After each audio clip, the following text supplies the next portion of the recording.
Frankenstein, written by Mary Shelley, narrated by Joseph Thompson.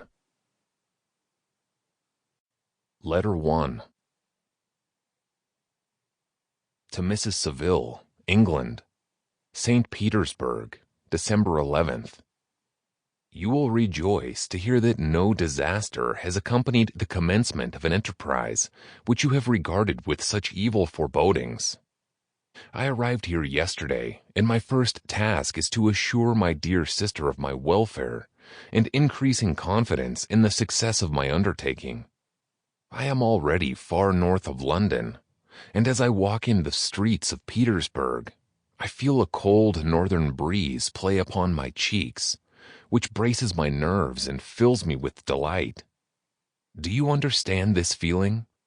This breeze, which has traveled from the regions towards which I am advancing, gives me a foretaste of those icy climes. Inspirited by this wind of promise, my daydreams become more fervent and vivid. I try in vain to be persuaded that the pole is the seat of frost and desolation.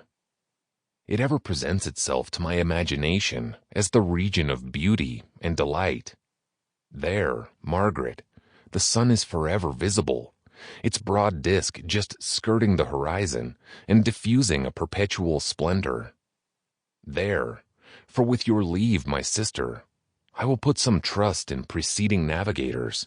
There snow and frost are banished, and sailing over a calm sea, we may be wafted to a land surpassing in wonders and in beauty every region hitherto discovered on the habitable globe. Its productions and features may be without example, as the phenomena of those heavenly bodies undoubtedly are in those undiscovered solitudes. What may not be expected in a country of eternal light?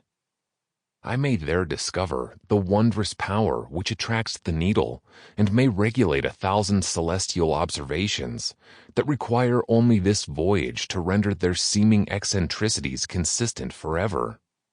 I shall satiate my ardent curiosity with the sight of a part of the world never before visited, and may tread a land never before imprinted by the foot of man. These are my enticements, and they are sufficient to conquer all fear of danger or death, and to induce me to commence this laborious voyage with the joy a child feels when he embarks in a little boat with his holiday mates on an expedition of discovery up his native river.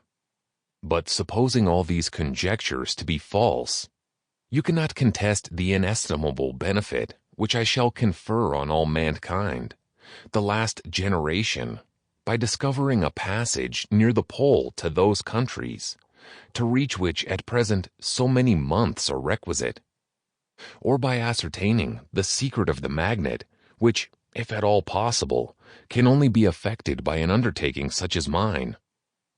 These reflections have dispelled the agitation with which I began my letter, and I feel my heart glow with an enthusiasm which elevates me to heaven, for nothing contributes so much to tranquilize the mind as a steady purpose, a point on which the soul may fix its intellectual eye.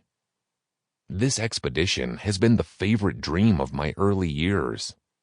I have read with ardor the accounts of the various voyages which have been made in the prospect of arriving at the North Pacific Ocean through the seas which surround the pole.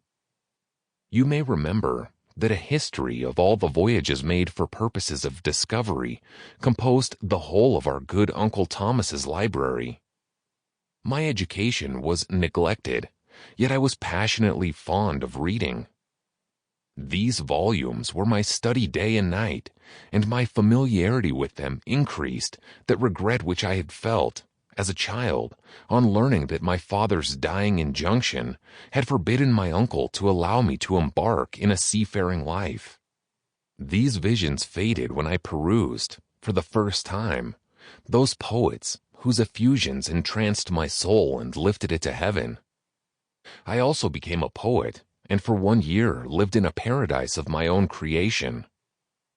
I imagined that I also might obtain a niche in the temple where the names of Homer and Shakespeare are consecrated. You are well acquainted with Sample complete. Ready to continue?